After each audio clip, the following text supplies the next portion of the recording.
මහරගම නාවින්නේ ශ්‍රී ජයතුංග යෝගාශ්‍රමයේ කටින මහා පූජෝත්සවය නිමිත්තෙන් ශ්‍රී බුද්ධ වර්ෂ 2544ක් වූ වප් මාස 17 වන දින පූජ්‍යපාද කිරිබත්ගුඩ ඥානානන්ද ස්වාමීන්ද්‍රයන් වහන්සේ විසින් පවත්වන ලද ධර්මදේශනාව.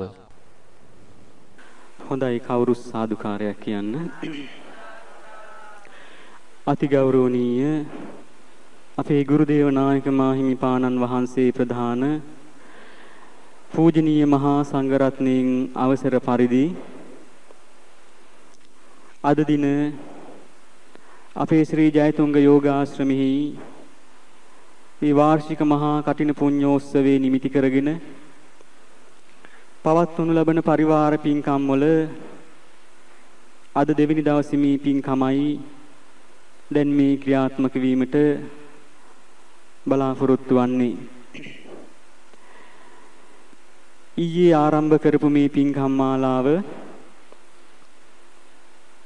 21 වෙනිදා රාත්‍රී ධර්මදේශනාව 22 වෙනිදා මේ කටින මහා චීවර පූජාවන් පවත්වලා මේ පින්කම් මාලාව නිමාවටපත් වෙනවා. අද දින අපේ ධර්මානුශාසනාව පැවැත්වීම සඳහා ගෞරවනීය නායක මාහිමිපාණන් වහන්සේගේ අනුශාසනා පරිදි අද දින මේ ධර්ම දේශනාවේ දායකත්වයේ ලබන මහින්ද සපරමාදු මහත්මයා සහ මහත්මිය, තිස්ස හේවාගම මහත්මයා සහ ඒ සොහොයුරියන් දෙපළ, ඒ කෑගලු මහා දිසාපති ආර්යරත්න මෙතිතුමා සහ ඒ මෙතිනිය ප්‍රධාන මේ පින්වතුන්ලාගේ දායකත්වයේ මේ ධර්ම දේශනාව සඳහා අද දින පවතිනවා. ඒ පින්වතුන්ලාගේ ආරාධනා පරිදි අද මේ උතුම් ධර්ම දේශනාව සඳහා වැඩමවන්නට යෙදුනේ මේ පින්වතුන්ලා කවුරුත් හඳුනන, ඒ වගේම අපේ මේ පුංචි ශ්‍රී ලංකා දීපෙහි සෑම දිනම වගේ දැන් අපේ ගෞරවනීය ධර්මදේශකයාණන් වහන්සේව හඳුනනවා. විශේෂයෙන්ම අද අපේ මේ පුංචි රටේ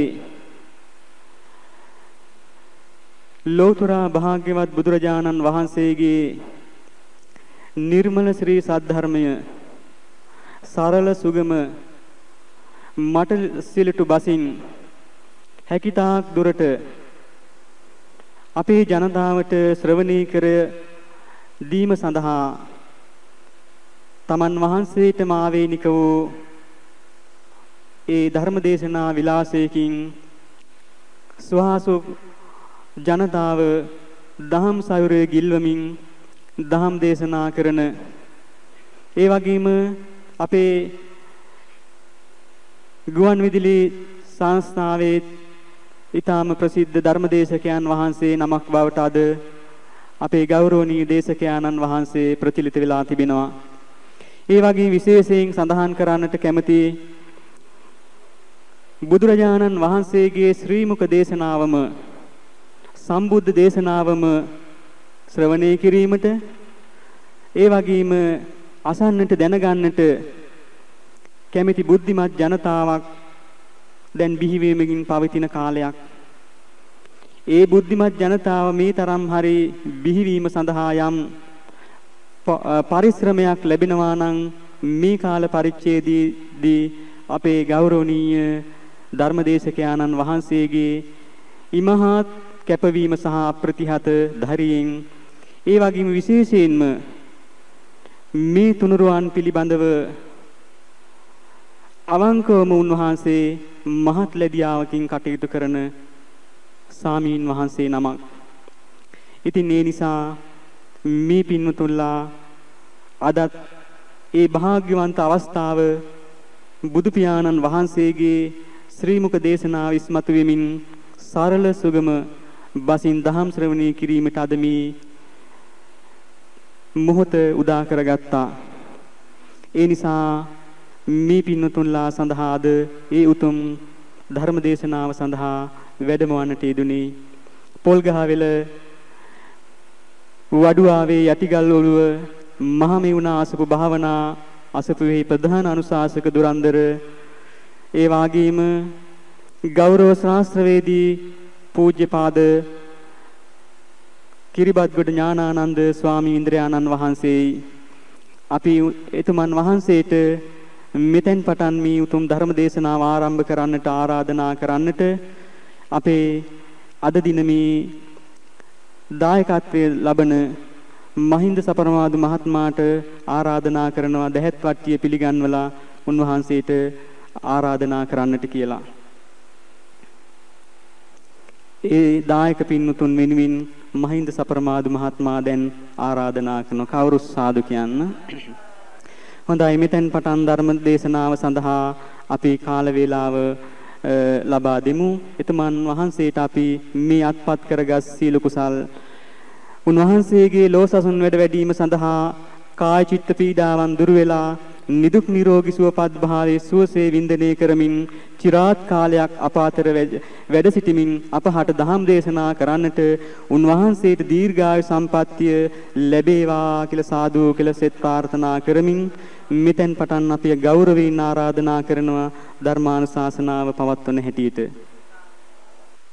කවුරුත් කියන්න මාත් සමග නමස්කාර වේවා බුදුරුවනට සමදා බුදු හිමි සරණ යමි. නමස්කාර වේවා ධම්රුවනට සමදා සදහම් සරණ යමි. නමස්කාර වේවා සංඝරුවනට සමදා මහා සංඝ සරණ යමි. නමස්කාර වේවා තුනුරුවනට සමදා තිසරණ සරණ යමි. සාදු සාදු සාදු. ජයතුංග යෝගාශ්‍රමයේ වැඩවසන ඒ මඩකඩ ආරණ සේනාසනයේ නායක ස්වාමීන් වහන්සේ ඇතුළු ගරුතර මහා සංඝරත්නයන් අවසරයි. ශ්‍රද්ධාවන්ත පින්වතුනි,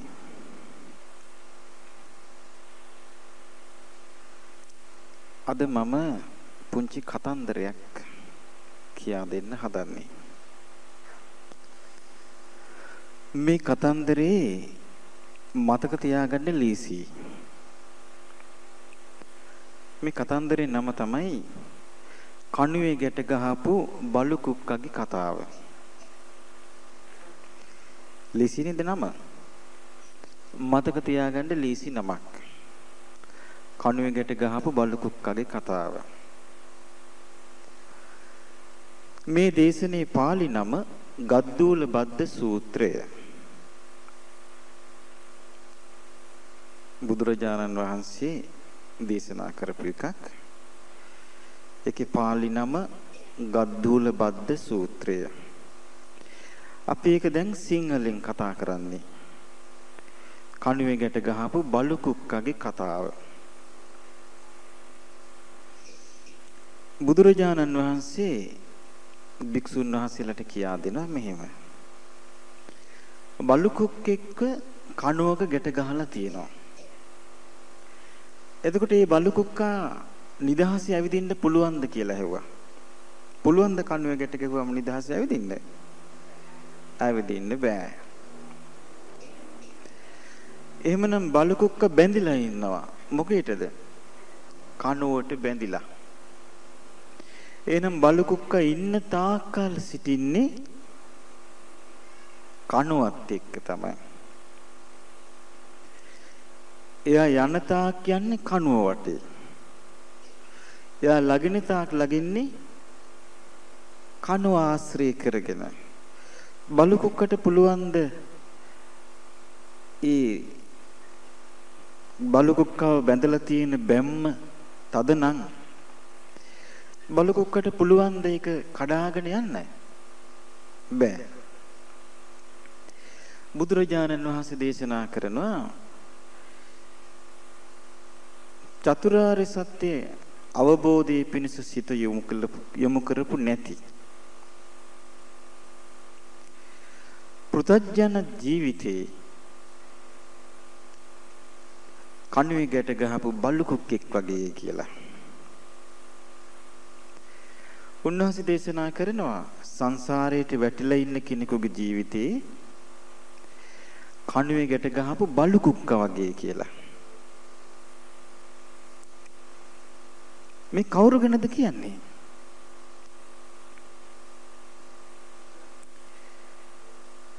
සංසාරයට වැටිච්ච සත්වයාගේ ජීවිතය ගැන. අපිත් සංසාරයට වැටිලා නම් ඉන්නේ. එහෙනම් අපිත් කවුද? අපිත් අයිති ඒ ගණේට. උන්වහන්සේ කණුවේ ගැට ගහපු බලු කුක්කගේ ලක්ෂණ කියනවා. ඒ ලක්ෂණ තමයි කණුවට බැඳලා ඉන්න බලු කුක්කට නිදහස් වෙන්න බෑ. සම්පූර්ණයෙන්ම බැඳිලා ඉන්නේ කණුවට. කණුවට බැඳිලා ඉන්න බලු කුක්ක යම්සේද අන්න ඒ වගේ බුදුරජාණන් වහන්සේ වදාලා මේ සත්වයා දුකට බැඳිලා ඉන්නවා. දුකෙන් නිදහස් වෙලා නැහැ. ඉන්නේ දුකට බැඳිලා. දැන් බලු කුක්කෙක් කණුවක බැඳහම හොඳ හයිය ඇති දන්වැලකින් ගැට ගහලා තිබ්බහම බලු කුක්ක දන්නවද මේ තමන් බැඳිලා ඉන්නේ දන්වැල නිසා බැඳිලා ඉන්නේ? බලු කුක්ක දන්නේ නැහැ මොකොත්. එයා කණුව වටේ ලගිනවා. සමහර විට කෑ ගහයි. නමුත් එයාව ලියන්න කෙනෙක් නැත්තම් එයා කෑ ගසමින් යලි යලි යන්නේ කුමක් වටාද? කණුව වටාමයි. එයාට ඒක අතහැරලා යන්න පුළුවන් කමක් නැහැ. එච්චර දෙයක් කරගන්න බෑ. සංසාරයට වැටිච්ච ජීවිතේ අන්න ඒ වගේ එකක් කියලා බුදුරජාණන් වහන්සේ පෙන්වා දුන්නා. ඒ කියන්නේ ශ්‍රී සද්ධර්මයේ ඇසූ නැති, ශ්‍රී සද්ධර්මයේ හික්මෙන්නේ නැති, ශ්‍රී සද්ධර්මයේ තේරුම් ගන්න දක්ෂ නැති කෙනාගේ ජීවිතය ගැන මේ කියන්නේ.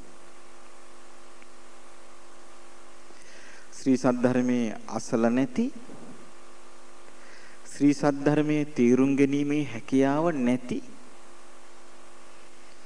ඒ ධර්මයේ හික්මෙන්න ශක්තිය නැති කෙනෙකුගේ ජීවිතේ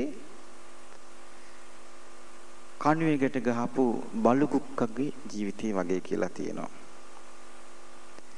මේකට අයිති වෙන්නේ මිනිස්සු පමණක් නෙවෙයි. දෙවියන්, බඹුන්, තිරිසන් ලෝකේ, പ്രേත ලෝකේ, නිරයේ මේ සෑම කෙනෙකුගේම ලක්ෂණයක් හැටියට තියෙනවා නම් ආර්ය ධර්මයක්, ඒ කියන්නේ ශ්‍රී සද්ධර්මයේ දන්නේ නැති, ශ්‍රී සද්ධර්මයේ තේරුම් ගන්න දක්ෂ නැති, ශ්‍රී සද්ධර්මයේ තුල හික්මෙන්නේ නැති ලක්ෂණ ඒ සියලු දෙනාම කණුවලකට ගහපු බලු කුක්කු හැටියටයි බුදුරජාණන් වහන්සේ පෙන්වා දුන්නේ. මේක බොහොම ලේසියි අපිට මතක තියාගන්නට. බලු කුක්කු අපි කවුරුත් ගැට ගහනවනේ බල්ලන්ව කණුවල. බොහොම ලස්සනට අපිට තේරුම් ගන්න මතක් වෙන්න තියෙන හොඳ මාතෘකාවක්. මොකද්ද මේ අපි බැඳිච්ච කණුව? ඒ කණුව තමයි දුක. දුක නැමැති කණුවේ තමයි අපි ගැට ගහලා තියෙන්නේ. බුදුරජාණන් වහන්සේ පෙන්වන කොහොමද ඒ ගැට ගහගෙන ඉන්නේ යා? දැන් අපි අහලා තියෙනවා දුක කියන වචනේ බුදුරජාණන් වහන්සේ විස්තර කරපු හැටි. උන්වහන්සේ විස්තර කරලා තියෙන්නේ ඉපදීම දුකක්. ඒ නිසා ජරාවටපත් වෙන්න සිද්ධ වෙනවා, ඒකත් දුකක්. ජරාවටපත් වෙනවා කියන්නේ වයසට ගිහිල්ලා උත්පල වෙලා කිසි දෙයක් කර කියා ගන්න බැරි තත්ත්වයටපත් වෙනවා. ඊට පස්සේ මැරිලා යනවා, ඒකත් දුකක්. ප්‍රිය දේවල් වෙන් වෙනවා, ඒකත් දුකක්. අප්‍රිය දේවල් එකතු වෙනවා, ඒකත් දුකක්. කොටින්ම කිව්වොත් මේ කාලයට හා අවකාශයට බැඳිච්ච මේ ජීවිතේ සම්පූර්ණයෙන්ම දුකක් කියලා තියෙනවා විස්තර කළා. ඉතින් මේ දැන් අපි කවුරුත් මේ දුකේ ගැට ගැහිච්ච අය, නමුත් ඒක දන්නේ නැතුව, ඒක අවබෝධයක් නැතුව ඒක සතුටින් පිළිගන්න අය. බුදුරජාණන් වහන්සේගේ ධර්මය තියෙන්නේ චාරිත්‍ර ඉෂ්ට කරන්න නෙවෙයි. බුදුරජාණන් වහන්සේගේ ධර්මයේ තියෙන්නේ අවබෝධ කිරීම පිණිස.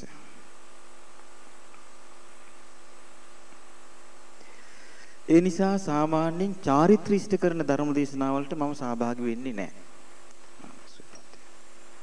මොකද හේතුව මේ මිනිස්යන්ට තේරුම් කරලා දෙන්න ඕන නිසාම. සාමාන්‍ය මිනිසෙක් මරණයටපත් වුනහම 7 දවසේ බණ කියලා එකක් කරනවා. 3 මාසේ බණ කියලා එකක් කරනවා. මේව මොන බණද? අවබෝධය පිණිස අහනේවද චාරිත්‍ර ඉෂ්ට කරන්නේවද? චාරිත්‍ර ඉෂ්ට කරන ඒවා. ඒ වහල අවබෝධ කරගත්තු පිරිස් නෑ. බුදුරජාණන් වහන්සේ මේ ධර්මය අවබෝධ කරගෙන දේශනා කළේ අපිට චාරිත්‍ර ඉෂ්ට කරන්න නෙවෙයි, අවබෝධ කරගන්න. දැන් අපි ගම්මු පුංචි දරුවෙක් උපදිනවා. ඉපදිච්ච ගමන් අපි සටහන් කරගන්නවා. මොකද්ද සටහන් කරගන්නේ? වෙලාව. මොකටද? බලන්න. මොකද්ද?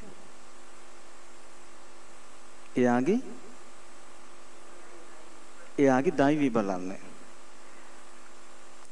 එයාගේ දෛවයේ ඒ විදිහට බලන්න පුළුවන්ද? එහෙනම් බලන්නේ ඔය. ඒ මව කුසෙන් බිහි වෙන එකයි අපි ඉපදිනවා කියන්නේ නේ.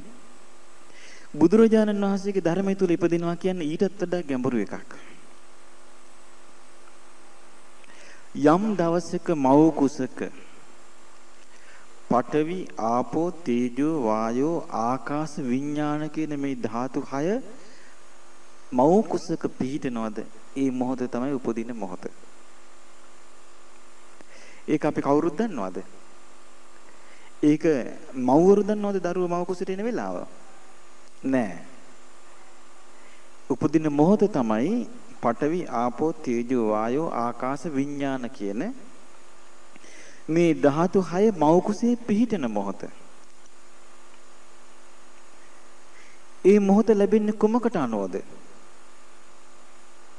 කර්මයට අනුව. ඒක ලැබෙන්නේ පඨවි, ආපෝ, තේජෝ, වායෝ, ආකාශ, විඥාන කියන ධාතු 6 මිනිස් මව කුසක විතරද පිහිටන්නේ? නෑ. තිරිසන් මව කුසෙත් පිහිටනවා. මේවා කතා කරලා නෑ ජ්‍යොතිෂය තුල.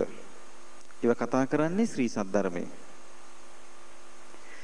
අපි සරණ ගියේ ශ්‍රී සද්ධර්මයේ. නිසා අපි ශ්‍රී සද්ධර්මයේ තියෙන දේ තමයි දැනගත යුත්තේ.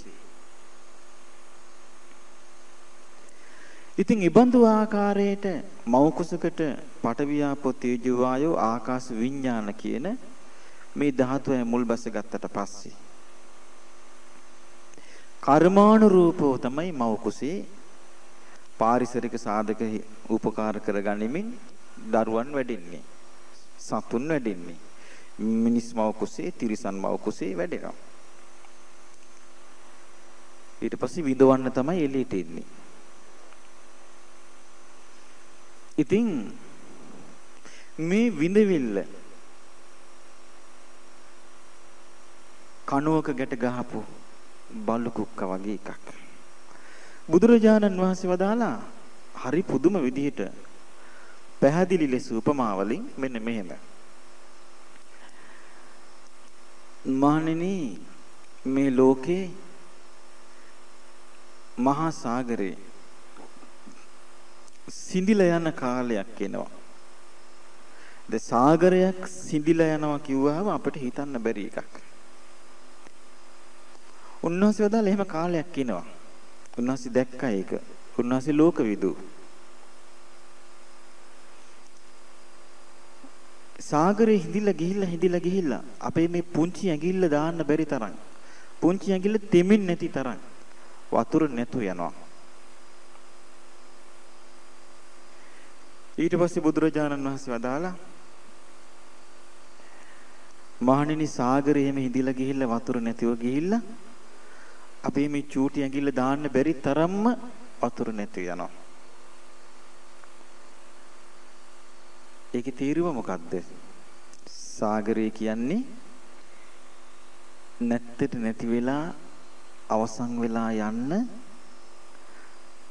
ඉඩ තියෙන එකක්. ඒ தത്വයටපත් වෙන එකක්. ඊට පස්සේ උන්වහන්සේ ප්‍රකාශ කරනවා ඒ වුණාට මහණෙනි ඔය ආකාරයට සාගරයේ ජලය අවසන් වෙලා ගියත් හිතන්න එපා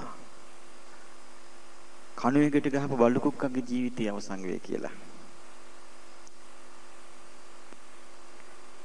සංසාරේ සැරිසරන කෙනාගේ ජීවිතේ අවසන් වෙන්නේ නැහැ කියලා උන්වහන්සේ ස්ථිරව ප්‍රකාශ කරලා තිනවා.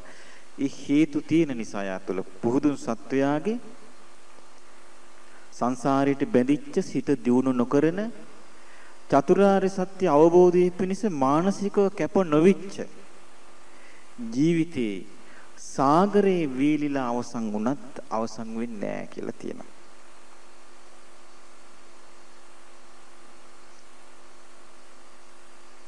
බලන්න එතකොට මේ ලෝකෙ ගැන බුදුරජාණන් වහන්සේ තුල තිබිච්ච අවබෝධය පුදුමාකාර අවබෝධයක් මේ ලෝකෙ ගැන තිබුණේ. ඊළඟට උන්වහන්සේ තවත් උපමාවක් කියනවා. මහණෙනි මේ පෘථිවිය මහ පොළොව කවදා හරි දවසක මහ පොළොව පුපුරලා කැඩිලා බිඳිලා ගිහිල්ලා සුන්න දූලි වෙලා යන දවසක් එනවා.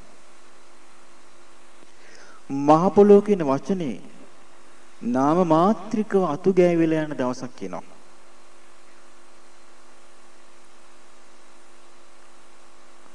බුදුරජාණන් වහන්සේ වදාලා එසේ මහ පොළොවට ඊරනම අයිති වුණත්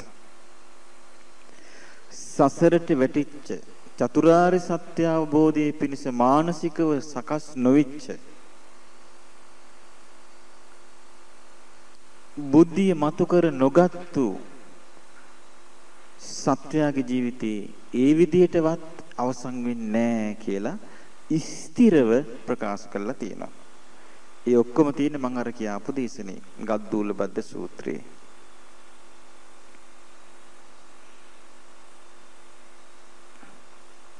ජීවිතයක මේ වගේ තත්වයක් සකස් වීම බැලූ බැල්මට අපේ ඇස් දෙකෙන් පේන එකක් නෙවෙයි.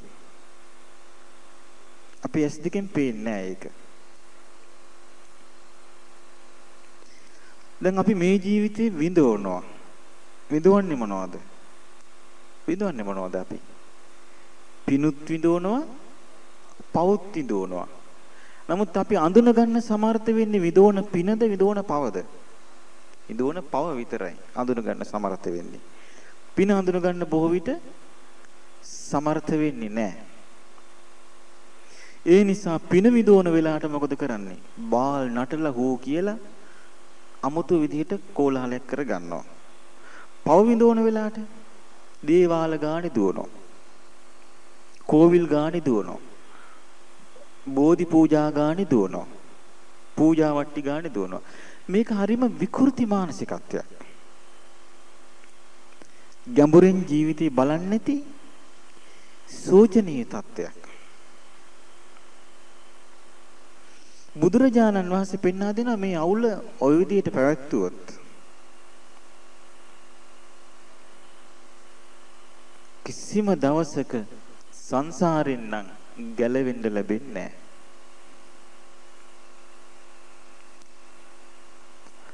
ඊයේ අපේ ස්ථානයට ආව එක මව් කෙනෙක්. ඒ මව්ගේ අම්මා මරණයටපත් වෙලා අවුරුදු 20කට කලින්. ඒ අම්මා මේ පොඩි රෙදි කෑල්ලක් ඇඳගෙන වකුටු වෙලා තමන්ගේ දුවගේ ඇස් දෙක ඉස්සරහා පෙනී හිටිනවා. පස්සේ කතා කරලා කියලා තියෙනවා දානයක් දෙන්න කියලා. ඊට පස්සේ කියලා තියෙනවා අටපිරිකරක් එක්ක දාන දෙන්න කියලා. ඊට පස්සේ රෑ කිව්වලු දුවේ අඹ මාළුවකුත් ඕනේ කියලා. ඉතින් මං ඇහුවා ඒ මව්ගෙන් ඔබතුමීට ඔය වගේ මේ මැරිච් කෙනා කියන එකට හිතින්නේ නැද්ද? මටත් මේක වෙයිද? ඒක හිතෙන්නේ නැහැ. අනුන්ගේ දේ දිහා බැලුවා මිසක් තමන්නුත් ඒ ඉරණමට යයිද කියලා හිතන්නේ නැහැ. එම හිතුවා නම් තමන් නිදහස් වෙන්න කල්පනා කරනවන්නේ. තමන් ආරක්ෂාවක් හදා ගන්නවා. අනේ මට නම් ওই ජීවිතේ එපා කියලා. අවිද්‍යාවේ මහත බලන්න. මුලාවේ දරුණුකම බලන්න. අන්ධකාරයේ තියෙන සෝචනීය තත්ත්වය බලන්න. හිතෙන්නේවත් නැහැ ඒක. මං ඔච්චර දේවල් වෙනවා. සංසාරේ බය හිතෙන්නේ නැද්ද ඔය අම්මට කියලා ඇහුවා. දැන් බලන්න තමන්ගේම අම්මා ප්‍රීතියක් වෙලා ඇස් දෙකට පේන්න එනවා. මම බය හිතෙන්නේ නැද්ද තමනුත් ඒ ඉරණමට යයිද කියලා. hina වෙනවා එතකොට. ඔන්න බලන්න මේ මනුස්ස ජීවිතවල තියෙන අවිද්‍යාවේ හැටි.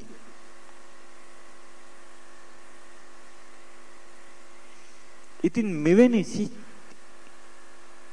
අර කියපු කතාව කොච්චර සාධාරණද නේ? සාගරයේ වේලිලා යාවි. නමුත් මේ සංසාර ගමන අවසන් වෙන්නේ නැහැ. ලොකු කණුවකට ලොකු දැන්වලකට අහුවෙච්ච චූටි බල්ලු කුක්ෙක් වගේ. ඒක අවසන් කරගන්නේ නැහැ. අවසන් කරගන්න අවස්ථාවකුත් නැහැ.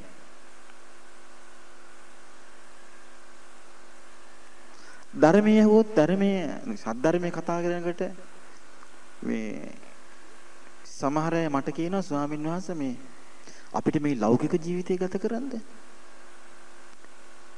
මම කො ලෞකික ජීවිතේ මොන ආකාරයෙන්ද ඔය අහන්නේ? සල්ලි හම්බ කරන්න හැටිද? කවුරුත් දන්නවනේ සාධාරණ සල්ලි ගන්න ඕනේ කියලා. ඉතින් ඒකේ 아무තු දෙයක් නැහැ. එහෙනම් මොකද්ද ලෞකික ජීවිතය අහන්නේ ඔය? අම්මලා තාත්තලාට සලකන හැටිද? ඉතින් අපි කතා කරන්නේ දැන් කාලයක් තිස්සේ. ඊට පස්සේ මං අහනවා එහෙනම් මොකද්ද ලෞකික ජීවිතය කියලා කියන්නේ? විවාහ ජීවිතය ගත කරන හැටිද? ඔකට අපි බණ කියන්න ඕනද මේ රටේ ඕන තරම් කතා කරන්නේ? එහෙනම් මොකද්ද ලෞකික ජීවිතය? ගෙවල් දොරවල් හදන හැටිද? ඔය හදන්නේ ඕන තරම්. එහෙනම් මොකද්ද බිස්නස් කරන හැටිද? ඔය හැමතැනම උගන්වන්නේ ඒක. එහෙනම් මොකද්ද මේ ලෞකික ජීවිතේට සාර්ථක කරන්න බණ ඉල්ලන්නේ? මං කිව්වා මේ දැන් මාත් එක්ක සමහරු කියන්නේ මේ කියන්නේ. මං කෝ ඕක තමයි අපිට ගහපු හේනේ. මොකද්ද හේනේ? හැමදේම ලෞකික ජීවිතය ගැනම කතා කරලා කොච්චර කතා කළාද කියනවනම් නිවන ගැන කතා කරොත් මොකද්ද කියන්නේ? අපෝ බෑ කියනවා. මොන පිස්සුද? අපි ඔක පැත්තකින් දාමු.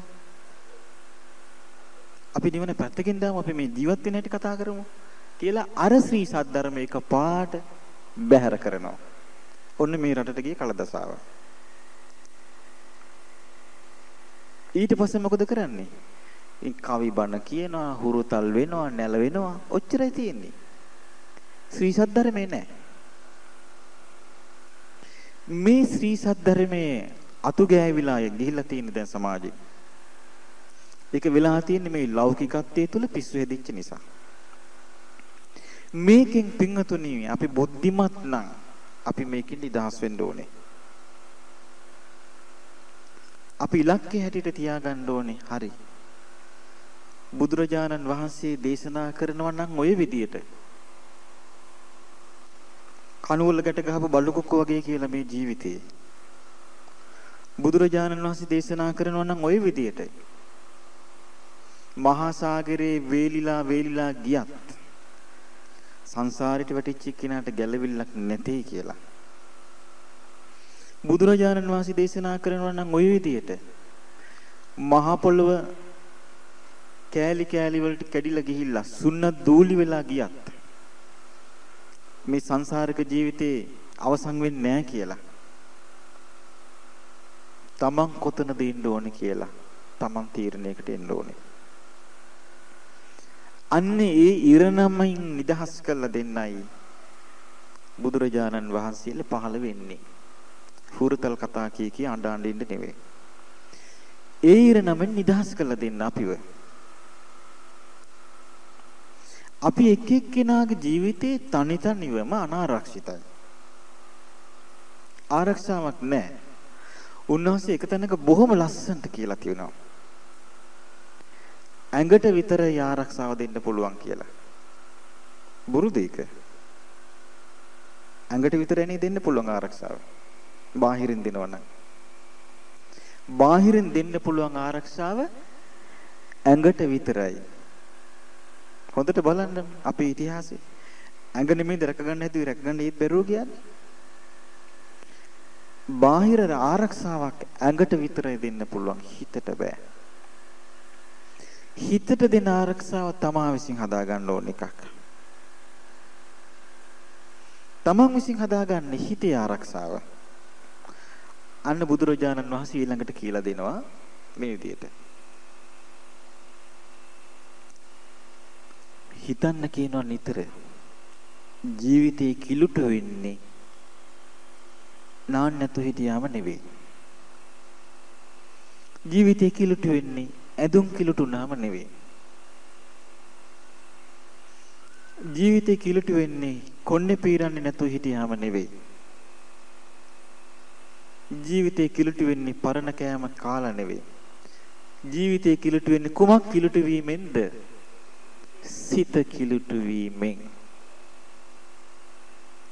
ඊළඟට පෙන්නනවා බුදුරජාණන් වහන්සේ ජීවිතේ පිරිසිදු වෙන්නේ හොඳට නාලා කළා සුවඳ නාලා කොන්නේ පීරුවාම නෙවෙයි. ජීවිතේ පිරිසිදු වෙන්නේ හොඳම වටින ඇඳුම ඇඳ වෙලාවට නෙවෙයි. ජීවිතේ පිරිසිදු වෙන්නේ ලොකු හෝටලයකින් කෑම කාලා නෙවෙයි. ජීවිතේ පිරිසිදු වෙන්නේ කුමක් පිරිසිදු වීමෙන්ද? සිත පිරිසිදු වීමෙන්. ඔන්න එක සිද්ධාන්තයක්. ඕක තියෙන්නේ අර සූත්‍රේ, ගද්දුල බද්ද සූත්‍රේ. උන්වහන්සේ පෙන්නනවා ශ්‍රුතවත් ආර්ය ශ්‍රාවකයා. ඒ කිව්වේ ශ්‍රී සද්ධර්මයේ අහලා ශ්‍රී සද්ධර්මයේ දක්ෂ විදියට තීරුම් අරගෙන ශ්‍රී සද්ධර්මයේ හික්මෙන ඒ කාරණා ටික සිද්ධ වෙන්නේ නැත්නම් බෞද්ධයෙක් නෙවෙයි. බෞද්ධයෙක් වෙන්නේ ශ්‍රී සද්ධර්මයේ අහලා ශ්‍රී සද්ධර්මයේ තේරුම් ගන්න දක්ෂ වෙලා ශ්‍රී සද්ධර්මයේ හික්මිලා. දැන් අපේ රටේ අපිට බෞද්ධය ගොඩක් මොන ගහනවා. නමුත් මට මොන ගහිච්ච එකකින් බෞද්ධය 15%යි ඉන්නේ. අනිත් අය බුද්ධ ආගමේ නෙවෙයි. ඒක හොයන්නේ කොහමද? ධර්මයේ ගැන කතා කරගෙන යනකොට යා කියන ඕවා ලියලා තිබිච්චනේ. ඕ සංගායනාවල ලියපුව ඇත්තද නැත්තද කොහොමද දන්නේ? ඔන්න අහනවා ප්‍රශ්නේ. ඉතින් මං අහන දැන් ඔයා කොහොමද දන්නේ බුදුරජාණන් වහන්සේ අරහන් කියලා? ඔයා කොහොමද දන්නේ සම්බුද්දයි කියලා? විද්‍යාචරණ සම්පන්න කියලා ඔයා දන්නේ කොහොමද? සුගත ලෝකවිදු අනුත්තර පුරුෂ ධම්මසාරති සත්තා දේව මනුස්සානම් බුද්ධෝ භගවා කියලා අහලා තියෙනවා. ඔයාට කවුද ඔක කියලා දුන්නේ? ඒවත් තිබුණේ ලියලානේ. ඒවත් ලියලා තිබුණේ. ධර්මයේ ගැන කියන එකට කියනවා ස්වාක්කාතෝ භගවතා. ඒවත් තිබුණේ ලියලානේ. සුපටිපන්නෝ භගවතෝ ශාවක සංඝෝ කියලා තියෙනවා. ඒවත් තිබ්බේ ලියලානේ. මිහිඳු මහ රහතන් වහන්සේ ලංකාවට වැඩි ඒකත් ලියලානේ තියෙන්නේ. ඉතින් ඔයා කොහොමද මේ තීරණයකට ඉන්නේ? එතකොට මට පේනවා මෙයයි ඉන්නේ ධර්මයේ තුල නෙමෙයි. කුමක් තුලද? එහෙනම් සැකය තුල. ධර්මයේ තුල නෙමෙයි ඉන්නේ. කුමක් තුලද? සැකය තුල ඉන්නේ. සැකය තුල ඉන්න තාක්කල් එයාට ධර්මයේ කර යන්න විදියක් නැහැ. මං කිව්වා එතකොට එහෙම අයට කියනවා මම එහෙම නෙමෙයි කරන්න ඕනේ ඔබ. විමසන්න. හැබැයි විමසන්න ඕනේ තව යාළුවෙක් එක්කගෙන. දැන් මට ඊයේ හම්බ වුණා එක මහත්තයෙක් දුර බාහිර පළාතක මහත්තයෙක් ඊයේ ඇවිල්ලා රෑ 12 වෙනකන් එයා මාත් එක්ක කතා කරා. එයා අවුරුදු 8ක් තිස්සේ ඇවිදිනෝ ලංකාවේ විමසනවා. තවත් යාළුවෙක් එක්ක. මං කෝ යාළුවා අතාරින්නවා විමසනවා නෑ. කවුද යාළුවා? විමසන්නේ සැකේ පිටිපස්සේ තියාගෙන. මං කෝ සැකේ පිටිපස්සේ තියාගෙන විමසන්න එපා.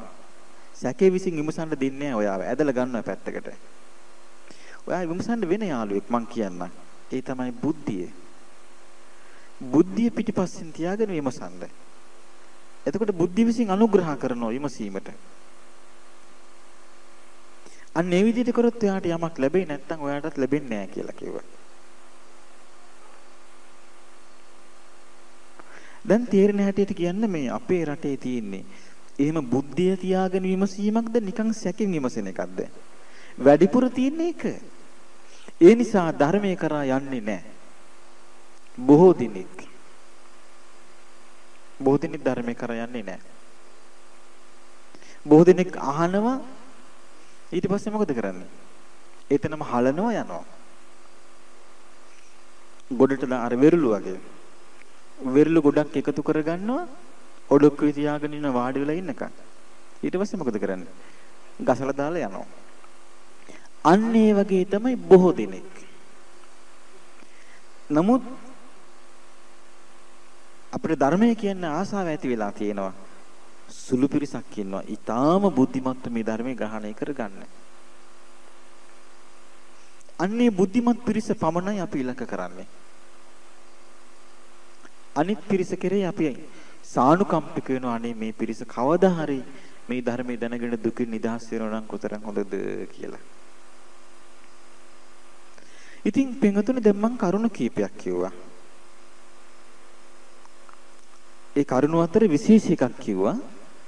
මිනිස්සු පිරිසිදු වෙන්නේ කුමක් පිරිසිදු වීමෙන්ද?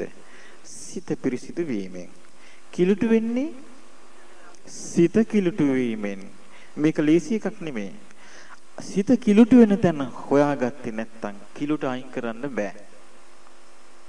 සිත කිලුටු වෙන තැන සොයාගත්තේ නැත්නම් කිලුට අයින් කරන්න බෑ. සිත කිලුටු වෙන දේවල් රාශියක් බුදුරජාණන් වහන්සේ පෙන්වලා තිබෙනවා. ඒකේ තියෙන පුංචි එකක් මම කියන්නම් ඊර්ෂ්‍යාව. ඊර්ෂ්‍යාව කියන්නේ සිත කිලුටු වෙන එකක්. මේ ඊර්ෂ්‍යාව නැමැති කිලුට අපේ බෞද්ධයන් අතර නෑ නේද? වැඩියෙන්ම තියෙනවා. වෙන අය අතර අඩුවේ කියන්න බෑ. ඒගොල්ලෝ පුතඥ නිසා ඕනෑමලා ටෙලිට ගන්න. මේ පුදුම විදිහට ඒක තියෙනවා. ඊර්ෂ්‍යාව. පංගු peerukama. මේ කිලුට පුදුම විදිහට ඊළඟට අනිත් එක්කෙනා ඉහළට යනවා දකින්න අසතුටින් බිමට ඇදලා දාන එක. තියෙනව නේද? තියෙනවා. මේ මොනවද? කිලුටු. මේ කිලුට නිසා ජීවිතේට වෙන එකක් මම කිය. බුදුරජාණන් වහන්සේ පෙන්වන සිත කිලුට වීමෙන් මොකද වෙන්නේ? ජීවිතේ අපිරිසිදු වෙනවා. කෝකාලික කියලා ස්වාමීන් වහන්සේ නමක් හිටියා. උන්වහන්සේ දැක්ක සරියුත් හාමුදුරුවන්ට පුදුම විදියට ප්‍රශංසා කරනවා මිනිස්සු. මුගලන් හාමුදුරුවන්ට පුදුම විදියට ප්‍රශංසා කරනවා මිනිස්සු. කෝකාලික හාමුදුරුවෝ දැක්කේ නෑ මේ අය ප්‍රශංසා ලැබුවේ රංගපාලා නෙවෙයි. කුමක් කළාද? සැබෑ ලෙසම සිත පිරිසිදු කරගෙන ජීවත් වෙලා. කිසිවකට නොඇලී ජීවත් වෙලා. බුදුරජාණන් වහන්සේ ළඟට ගියා. මෙයාට ඉවස ගන්න බෑ. දැන් බලන්න දැන් මෙයාගේ හිතට ආපු ඊර්ෂ්‍යාව පෝෂණය වෙච්ච තාලේ. එයා දන්නේ නැහැ දැන් කවුරු ළඟටද යන්නේ කියලාවත්. එයා ගියා කෙලින්ම බුදුරජාණන් වහන්සේ ළඟට. ගිහින් කියනවා ස්වාමීනි භාග්‍යවතුන් වහන්සේ මං ආවේ කාරණයක් කියන්න. මොකද්ද? ඔය සරියුත් මුගලන් දිනම විශ්වාස කරන්න එපා. ඇයි? මහා දුෂ්ටයි. ඒ මොකෝ? අන්තිම පහත් කිව්වා. එතකොට බුදුරජාණන් වහන්සේ වදලා හා කට එහෙම කියන්න එපා. ඕක නෙමෙයි දැන් ඔබ තේරුම් ගත්ත එක වැරදි කිව්වා. ඒ දිනම ඊටාම හොඳයි. ඒ දිනම ඊටාම බුද්ධිමත්. ඒ දිනම ඊටාම පිරිසිදුයි කිව්වා. කියන එකට ආයෙත් කිව්වා. භාග්‍ය බුදුරජාණන් වහන්සේ මට සිද්ධ වෙනවා ඒ කාරණේ කියන්න. මොකද්ද?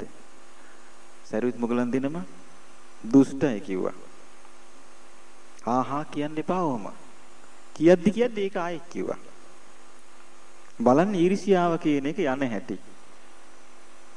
බුදුරජාණන් වහන්සේ ඉදිරියේ ඊර්ෂියාව බැහැර කරන්න කියලා ධර්ම දේශනා කරපු උත්තමයන් වහන්සේ ඉදිරියේ බුදුරජාණන් වහන්සේ ආයත් ප්‍රකාශ කළා මේ සිත පහදවා ගන්න.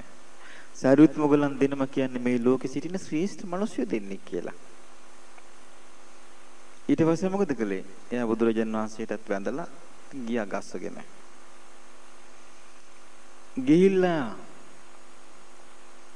එයාගේ කුටියට ගිහිල්ලා ඉන්නකොට මොකද වුනේ? මෙයාගේ ඇඟ කසන්න ගත්තා. ඇඟ කසන්න ගත්තාම ඇඟ මෙයා කහන්න ගත්තා. ලොකු බිබිලි ඇති වුණා. ආයෙ හයියෙන් කහන්න ගත්තා. බිබිලි ගෙඩි ලොකු වුණා. ලොකු වෙලා පුංචි බෙලි ගැට වගේ මුළු ඇඟ පුරාම ගෙඩි හැදිලා සරව පිරුණා. වැඩි වෙලා ගියේ නැහැ. ඉතින් මෙයාගේ මේ ජීවිතේ මහා සෝචනීය ඉරණමක් කරා යනවා දැක්කා. බුදුරජාණන් දැක්කා මෙයාගේ පරණ යාළුවෙක්. එයාගේ නම තුදු කියලා බ්‍රහ්ම ලෝකෙ සිටපු බ්‍රහ්මයෙක්. මේ අවසාන මොහොතේ හරි පිහිට වෙන්න ඕනි කියලා හිතාගෙන දැන් මේ 11 වෙනි පැයේ එයා ගාවට ආවා. ඇවිල්ලා කිව්වා අනේ ස්වාමීන් වහන්සේ මොකද්ද මේ කරගත්තේ? ඇයි? සරියුත් මුගලන් දෙනම කිරේ ඔබ වහන්සේ මේ කියන කතා කවුද තමුසේ? මම තමයි තුදු කියන්නේ බ්‍රහ්මයා. අනාගාමී බඹලෝ නේද කියලා ඇහුවා. එහෙමයි. බලන කරන වැරද්ද තමුසෙට පිසුදු මෙහෙ ඉන්න කියලා ඇහුවා. ඔන්න බලන්න තමන් උපකාර කරන්න ගියාට පස්සේ මේ මිනිස්සගේ ඒ කෝකාලික ස්වාමීන් වහන්සේ කියපු කතාව. ඊට පස්සේ තුදු බ්‍රහ්මයා අහසට නැගලා ලස්සන කතාවක් කිව්වා. හිත කිලුටු වෙන මිනිස්සෙ ඉපදිලා තින්නේ නිකන් නෙමෙයි කිව්වා. කටේ කිටීරියකුත් එක්ක. ඊට පස්සේ එයා මැරුණා. මරණයටපත් වෙලා පදුම කියන නිරේ තමයි උපන්නේ. දැන් මේ අපි යාගෙන දැන් කියනෝනේ එයා දැන් දුක් විඳිනවා. මේ වෙනකොට එයා නිරේ. එයා කිලුටුනේ කොමක් කිලුටු වීමෙන්ද? සිත කිලුටු වීමෙන්. සිත කිලුටු වීමෙන් ඕනේ. අපේ හිත කොච්චර කිලුටු වෙලා ඇද්ද? අන්න හේතු. අපි දුක් විඳින හේතු. අන්නේ පිරිසිදු කර ගැනීම පිණිස තමයි අපි චතුරාර්ය සත්‍ය කරා යන්නේ. සතිපට්ඨාන වඩන්නේ. නැත්තම් පිරිසිදු වෙන්න ක්‍රමයක් නැහැ. හිත කියන්නේ නිකන් බෝලයක් වගේ එකක් නම් අතුල්ලා හරි පිරිසිදු කරන්න පුළුවන්. එහෙම එකක් ඇහැට පේන එකක් නෙවෙයිනේ. ඉතින් මේ සිත පිරිසිදු කරනවා කියන්නේ ওই දුෂ්ටකම් ඊර්ෂ්‍යාකම් නැති කරලා මිනිස් ගුණධර්ම ජීවිතයට එකතු කරගන්න එක. හිත පිරිසිදු වෙනවා එතකොට. කොච්චර පිරිසිදු වෙනවද කියනවනම් දවසක් සීතලේ එක බමුණෙක් වතුරේ ගිලිලා නානවා. බුදුරජාණන් වහන්සේ දෙන්න ගිහිල්ලා ඇහුවා අනේ සීතලේ වෙවුලන බමුණෝ මොකද ඔය? ඇයි මේ හිමිදිරි උදෑසන මේ සීතලේ ගිඩි ගිඩි ගගා මේ වෙවුලේ වල ගිලින්නේ? කිව්වා පින්වත මම මේ පව් හොදනවා. බුදුරජාණන් වහන්සේ වදාළ මේ මෙහෙනවා. හිත පිරිසුදු කරගන්න. හැමදෑම ගිලිලා ඉන්න පුළුවන් කෝ ජලී. හිත පිරිසුදු කරගත්තාම හැමදෑම නානවා කිව්වා. එතකොට අපිට තේරෙනවා හොඳට හිතලා බලන්න මේ ජීවිත වල අපි අසහනයට දුකට කෝපයට කනගාටුවට පසුතැවිල්ලට වද වේදනාවට පත් වෙලා තියෙනවා නම් ඒ සෑම අවස්ථාවම හිත කිලුටු වෙච්ච වෙලාවක්. හිතලා බලන්න. ඒ සෑම අවස්ථාවකම හිත කිලුටු වෙච්ච වෙලාවක්. ප්‍රායෝගිකව හිත පිරිසිදු වෙන වෙලාවක් තමයි සමාධිය වඩන වෙලාව. මෛත්‍රිය වඩන වෙලාව. දැන් මම මෙහෙට පැමිණෙනකොට මට ඇහුණා ලස්සනට මෛත්‍රියක් ගලා හැලෙනවා. මේ සීළු දෙනයි මෙත් ගඟුලෙල්ල හිටිය මම දැක්කා. හිත පිරිසිදු වෙච්ච වෙලාව. දුෂ්ටකම්, වෛරකම්, ක්‍රෝධකම් ඕ නැති, මාන්න නැති, දැඩි මාන්න නැති, නිහතමානී වෙච්ච වෙලාව. අන්න හිත පිරිසිදු වෙනවා. ඉතින් ඉබඳු හිත පිරිසිදුකමක් තිබුණොත් මෛත්‍රිය ගැන කියද්දී බුදුරජාණන් වහන්සේ පෙන්නනවා අසමුල්ලෝ කාලං කරෝති.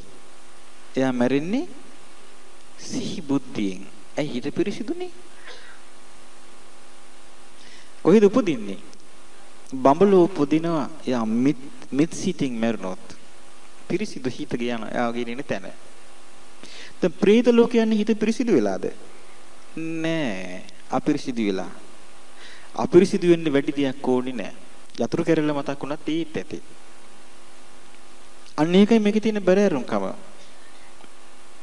සමහර වයසක උදවි ජීවිතය ගැන අල්ප මාත්‍ර දැනුම් තීරුම්කම නැතුව කුඩා දරුවෝ වගේ ඉන්නවා. උදේ පාන්දර නැගිටලා ගිහින් ගහක් ගාන ගිහලා පොල් ගනිනවා. තාමත් එහෙම කරන අය ඉන්නවා. ඊළඟට වැටවල් වලට පැලෙයිනි වැටට එහාට මෙහාට අඟල පන්න මොනතරම් අපිරිසිදු වෙනවද ජීවිත? අපිරිසිදු කරගන්නවද? මේ මහ පොළොත් එක්ක හැපිලා. මේ ඔක්කොම හිත කිලුට වෙන දේවල්. හිත පිරිසිදු වෙන්නේ හිත පිරිසිදුන දේවල් එකතු කරගත්තොත් පමණයි. හිත පිරිසිදු වෙන්නේ ගුණධර්ම වලින්. ගුණධර්ම නැත්තම් හිත පිරිසිදු වෙන්නේ නැහැ. දැන් ඔන්න කරුණු දෙකක් ඉගෙන ගත්තා. හිත පිරිසිදු වීමෙන් සත්වයා පිරිසිදු වෙනවා. සිත කිලුටු වීමෙන් සත්වයා පිරිසිදු වෙනවා. කිලිටි වෙනවා. ඊළඟට බුදුරජාණන් වහන්සේ තව කොටසක් උගන්වනවා. බුදුරජාණන් වහන්සේ අහනවා භික්ෂුන් වහන්සේලාගේ මහණෙනි ඔයාලා දැකලා තියෙනවද චරණ කියලා චිත්‍රයක්? ඒ කාලේ තිබිච්ච චිත්‍රයක් ඒක. ඒක මොකක්ද කියලා අපිට දැනගන්න නෑ මේ වෙනකොට. ඉතින් ඒ ස්වාමීන් වහන්සේලා කියනවා එහෙමයි භාග්‍ය බුදුරජාණන් වහන්සේ අපි දැක්කා ඒක. ඒක කොච්චර අමුතු විචිත්‍ර එකක් නේද කියලා අහනවා. එහෙමයි කියනවා. ඒ ඔක්කොම හැදුවේ හිතින් කියනවා. දැන් හිතේ විචිත්‍රකමට අපිට දැන් ඕන තරම් දේවල් තියෙනවා. කම්පියුටර් තියෙනවා, රූපවාහිනී තියෙනවා, අහස් යානත් මේ ඔක්කොගේම මූලික සැලැස්ම හිතේ නෙමෙයිද හැදුවේ. හිතේ හැදුවේ. ඉතින් අපි මේ සියල්ලටම වඩා විචිත්‍රයි හිත. සියල්ලට වඩා විචිත්‍රයි හිත. හිතෙන් මේ ඔක්කොම හැදුවේ. දැන් මෙතන මේ මල් හදලා මෙතන මේ ඔක්කොම හදන්න මුල් වෙලා තියෙන්නේ හිතින් නේද මේ ඔක්කොම කරේ? සැලැස්ම. ඔක්කොම හිත මුල් කරගෙන කරලා තියෙන්නේ. හිතක තිබුණේ මොනවද කියලා මෙතනට ආව ගමන් පේනවා. ඉතින් මේ හිත විචිත්‍ර එකක්. බුදුරජාණන් වහන්සේ පෙන්වලා දෙනවා එතනදී මහණෙනි මම බැලුවා. උන්වහන්සේ මේ කියන්නේ මහණෙනි මම බැලුවා ලෝකෙ ගැන. හැම තිරිසන් ජීවිතයක්ම විමසීමස බැලුවා කියනවා. කියලා උන්වහන්සේ පෙන්වනවා මහණෙනි හරි පුදුමයි. හරිම විචිත්‍රයි කියනවා මේ තිරිසන් ලෝකේ. විචිත්‍ර නැද්ද? විචිත්‍රයි. අස්වැයෝ ඉන්නවා. වෙනම හැඩරුව ඒගොල්ලන්ට. අලි ඉන්නවා. ඒගොල්ලන්ට වෙනම හැඩරුව. සිංහයෝ ඉන්නවා. ඒගොල්ලන්ට වෙනම හැඩරුව. බල්ලෝ ඉන්නවා. ඒගොල්ලන්ට වෙනම හැඩරුව. ඊළඟට ගැරන්ඩි ඉන්නවා. ඒගොල්ලන්ට වෙනම හැඩරුව. පත්තෑයෝ ඉන්නවා. ඒගොල්ලන්ට වෙනම හැඩරුව. ගෙම්බෝ ඉන්නවා. ඒගොල්ලන්ට වෙනම හැඩරුව. කුකුළු ඉන්නවා. ඒගොල්ලන්ට වෙනම හැඩරුව. ගිරව මයිනෝ ඉන්නවා. මේ වගේ নানা ආකාර නුයි විවිධ විචිත්‍ර වූ සත්වයෝ ඉන්නවා. ඔන්න ඔකදී අපිට හොයාගන්න බැරි දෙයක් උන්වහන්සේ ප්‍රකාශ කරා. මහණෙනි දන්නවද මේගොල්ලෝ ඔක්කොම විචිත්‍රුනේ මොකෙන්ද කියලා? භික්ෂුන් වහන්සේලා කිව්වා අනේ භාග්‍යවත් බුදුරජාණන් වහන්සේ අපි දන්නේ නැහැ ඒක. හිතෙන් කිව්වා. හිත කිව්වා මේ විචිත්‍රත්වය මේගොල්ලන්ට ලබා දුන්නේ. ඒගොල්ලන්ට මේ විචිත්‍රත්වය ලබා දුන්නේ හිත. එහෙනම් බලන්න අපි පරිහරණය කරන හිත සුළුපටු හිතක්ද? නෑ. විවිධ විචිත්‍රත්වයට පත් වෙන නොඑක් වේස ගන්න, නොඑක් වේස් හදලා දෙන, නොඑක් දුර ගෙනියන, නොඑක් තැන හෙලා දවන භයානක එකක් මේ පාවිච්චි කරන හිත. උන්වහන්සේම පෙන්නලා කියනවා මහණෙනි මට බුදු වෙසින් පේන්නේ නැහැ. මෙන්න මෙහෙම එකක්. මට පේන්නේ නැහැ කියන මට දකින්න බෑ කියනවා මීට වඩා වෙන තැනක්. ඒ කිව්වේ තිරිසන් ලෝකයට වඩා නිරයට වඩා වෙන තැනක් තියෙයිද කියලා මේ ලෝකේ ජීවිතේ තීරුම් ගන්න බැරි. ඒ කිව්වේ කිසිම තිරිසනෙකුට ජීවිතේ තීරුම් ගන්න බෑ. කිසිම නිරිසතෙකුට ජීවිතේ අපායගාමී කිසි සත්‍යයකට ඒ අවස්ථාව නැහැ. මනුස්ස ලෝකේ ඉපදිච්ච මිනිස්සුන් කී දෙනෙක් නම් ওই ලෝකෙට යනවද? කී දෙනෙක් නම් ওই ලෝකෙ උපදිනවද? ඒ නිසා බුදුරජාණන් වහන්සේ වදාලා මහණෙනි මේ ජීවිතේ අලුතින් ඉපදිනවා කියන්නේ චිත්‍රයක් ඇඳා වගේ එකක් කියලා. මිනිස්සුෙකුට තියෙනවා බිත්තියක් හම්බ වෙනවා. හොඳ මට සිලුට බිත්තියක්. එයාට විවිධ මාදිලියේ තීන්ත දෙනවා. රතු පාට, නිල් පාට, කහ පාට, කොළ පාට, සුදු පාට තීන්ත දෙනවා. මෙයා මේ තීන්ත පාවිච්චි කළා හිට මේ අඳිනවා පින්තූරයක්. ස්ත්‍රියකගේ හෝ පුරුෂයෙකුගේ පින්තූරයක් අඳිනවා. ඊට පස්සේ බිත්තිය දිහා බලන කෙනාට පේන්නේ බිත්තියද? බිත්තිය නෙවෙයි පේන්නේ. බිත්තිය දිහා බලන කෙනාට පේන්නේ ස්ත්‍රියක්. එහෙම නැත්නම් බිත්තිය දිහා බලන කෙනාට පේන්නේ පුරුෂයෙක් මිසක් බිත්තිය නෙවෙයි. අන්න ඒ වගේ කියනවා මේ අපේ ජීවිතේ. බලන එක්කිනාට බලන විදියට පේනවා මිසක් ඇත්ත පේන්නේ නැහැ. ඉතින් බුදුරජාණන් වහන්සේ පෙන්වන මේ தત્ත්වයේ මත මේ යන ගමන හරියට කුමක් වගේද?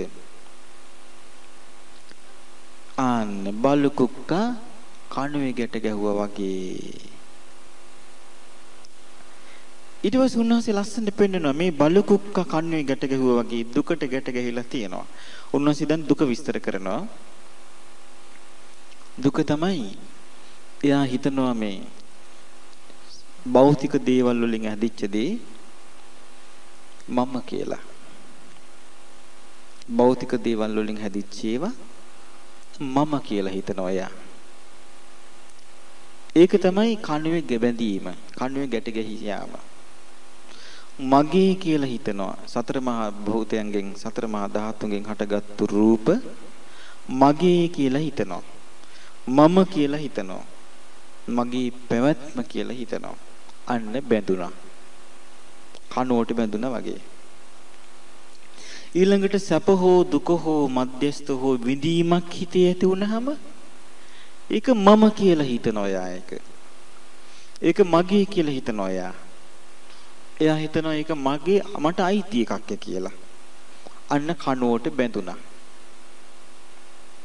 ඊළඟට එයා අඳුන ගන්නවා. ඇහෙන් රූප අඳුන ගන්නවා, කනෙන් ශබ්ද හඳුන ගන්නවා, නාසයෙන් ගඳ සුවඳ හඳුන ගන්නවා, දිවෙන් රස හඳුන ගන්නවා, කයෙන් පහස හඳුන ගන්නවා, සිතින් සිතවිලි හඳුන ගන්නවා. හඳුන ගන්න සියල්ලට එයා බැඳෙනවා මම කියලා. මගේ කියලා හිත. මගේ පැවැත්ම කියලා. ඔන්න බැඳුනා. කනුවට බැඳිච්ච කුක්කට වෙච්ච දේ. ඊට පස්සේ ඇහැ මුල්කට දකින්න රූප ගැන චේතනා ඇති වෙනවා. කන මුල් කොට අහන ශබ්දය ගැන චේතනා ඇති වෙනවා. නාසය මුල්කට දැනගන්න ගඳ සුවඳ ගැන චේතනා ඇති වෙනවා. දිව මුල්කට දැනගන්න රසය ගැන චේතනා ඇති වෙනවා. කය මුල් කොට දැනගන්න පහස ගැන චේතන ඇති වෙනවා. සිත මුල් කොට හිතන සිටිවිලි ගැන චේතන ඇති වෙනවා. චේතනාව කිව්වේ මොකද්ද? කර්මය. චේතනාව කිව්වේ කර්මය. කර්මය කිව්වේ ඔව් විපාක පිණිස සකස් වීම. ඔන්න බැඳෙන හැටි අපි. අපිට කිසිම බාහිර උපක්‍රමයකින් මේක වෙනස් කරන්න බෑ. බුදුරජාණන් වහන්සේ තමයි මේ හරියාකාර ලෙස මේක දැක්කේ. ඒ ක්‍රමය අනුගමනය කළොත් පුළුවන්. ඊට පස්සේ උන්වහන්සේ පෙන්නනවා සිත. ඇහි හට ගන්නවා සිත. බැඳෙනවා ඒකට. කනි හට ගන්නවා සිත. බැඳෙනවා ඒකට. නාසය හට ගන්නවා විඥානේ. බැඳෙනවා ඒකට. දිවේ හට ගන්නවා විඥානේ. බැඳෙනවා ඒකට. කය හට ගන්නවා විඥානේ. බැඳෙනවා ඒකට. සිතී හට ගන්නවා විඥානේ බැඳෙනවා.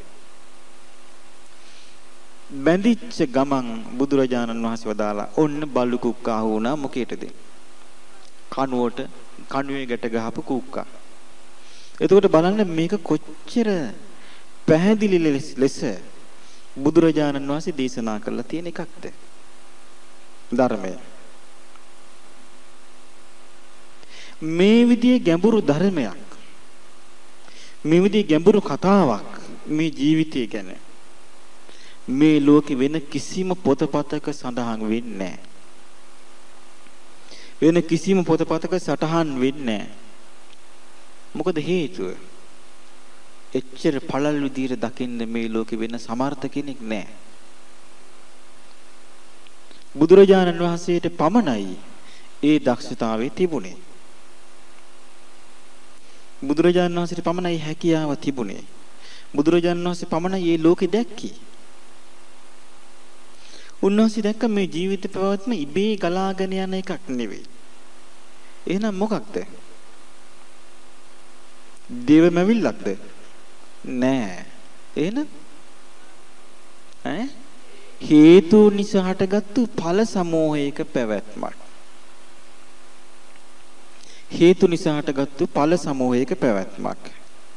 ඉතින් මෙය හරියාකාර ලෙස තේරුම් ගන්න සමර්ථ වුණොත් ඔබ මේ ජීවිතයේදී සදාකාලික ගැටලුවක් විසඳන්න පටන් ගන්නවා ඉදා ඉඳලා. එහෙම නැත්තම් නෑ.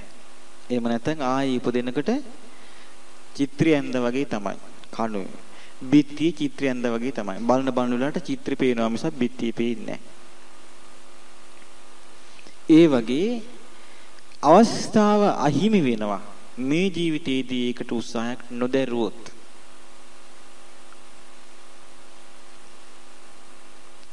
ජීවිතය අවබෝධ කිරීමට අපි දක්ෂ විය යුතුයි. කාලා බීලා ඇඳලා පැළඳලා සිටීම පමණක් ජීවිතය අරමුණ කියලා අපි හිතාගෙන හිටියොත් බැරි වෙච්ච වෙලාවට අපි තනි වෙනවා. අපි දන්නවා එහෙම හිතාගෙන ඉන්නේ තමයි මේ 100%ක්ම ඉන්නේ. ඊළඟට පින් කරනවා කියලා ඉතින් ඔය පින්කම් කියලා සල්ලි කීයක් හරි වේදම් කරනවා. ඊට පස්සේ දාන දෙනවා. පෙර වෙහෙර විහාර හදන්න උපකාර කරනවා. ඒව මිසක් තමන්ගේ ගැන කල්පනා කරන්නේ නැහැ. කාලා බිලා ඉන්නවා. අන්තිමට වයසට ගිහිල්ලා ඔත්පොළ වෙච්ච වෙලාවට කිසි දෙයක් නැහැ. තමන්ට කියලා ගොඩනගාගත්තු බුද්ධිමය දියුණුවක් නැහැ. තමන්ට කියලා තමා තුළ ගොඩනගාගත්තු වටහා ගැනීමක් නැහැ. තමන්ට කියලා තමන් තුළින් තීරුම් ගත්තු ධර්මයක් නැහැ. මොකද වෙන්නේ? ධර්මයක් නැත්තම් තමන් කියලා තමා තුළ තීරුම් ගත්තේ නැති බලවත් ඉන්නේ මොකක්ද? කර්මය. ධර්මයේ බලවත් වෙන්න ධර්මයක් තියෙන්න ඉපේ. ධර්මයේ නැති තැන බලවත් වෙන්නේ කර්මය. කර්මය විසින් යාව ආයෙත් ඇදලා වීසි කරයි කොහේ යයිද? මොනවා වෙයිද? කවුරුවත් දන්නේ නැහැ. ආයි බැඳෙනවා කණුවේ ගැට ගහපු බලු කුක්කා වගේ. එහෙම ජීවිතයක් දිගටම ගෙනිච්චොත් කිසිම දවසක විමුක්තියක් කරා යන්නේ නැහැ. මතක තියාගන්න. ස්ථිරවම කියන එකක් ප්‍රාර්ථනා කළා නිවන් දකින්න බෑ. ස්ථිරවම කියන එකක් ඒක. ප්‍රාර්ථනා කළ නිවන් දකින්න පුළුවන් නම් අපි කල්ප කීයක් ඕක පතන්නේ නැද්ද? හේතුඵල ධර්මයක් නම් තියෙන ජීවිතය කියලා හේතුව නසන්න පුළුවන් ද ප්‍රාර්ථනා කළා. ප්‍රාර්ථනා කළ හේතුවක් නසන්න බෑ. ඒක ප්‍රායෝගික ක්‍රියාකාරීත්වයකින් නසන්න ඕන එකක්. එතකොට ඵලෙ නැසෙනවා. ප්‍රාර්ථනා කළා ලෞතර බුදු වෙන්න බෑ. ප්‍රාර්ථනා කළා පසේ බුදු වෙන්න බෑ. ප්‍රාර්ථනා කළා මහරහත් වෙන්න බෑ. ඒවා බෑ ප්‍රාර්ථනා කළා. එහෙනම් ප්‍රාර්ථනා කළා අනාගාමී වෙයිද? ඒකත් බෑ. ප්‍රාර්ථනා කළා සෝවාන් වෙයිද? ඒකත් බෑ. ප්‍රාර්ථනා කළා සකදාගාමී වෙන්නෙත් නෑ, සෝවාන් වෙන්නෙත් නෑ. හරි අපි කියමු මෙහෙම. මගේ යතින් සතුන් නොමැරේවා කියලා හිතනවා. ඔන්න ප්‍රාර්ථනාවක්. සතුන් නොමැරී තියදී යතින්. එයා මොකද කරන්න ඕනේ? මధుරයක් කනවා. මගේ යතින් සතුන් නොමැරේවා කියලා දඩස් ගාලා ගහුවොත් නෑ.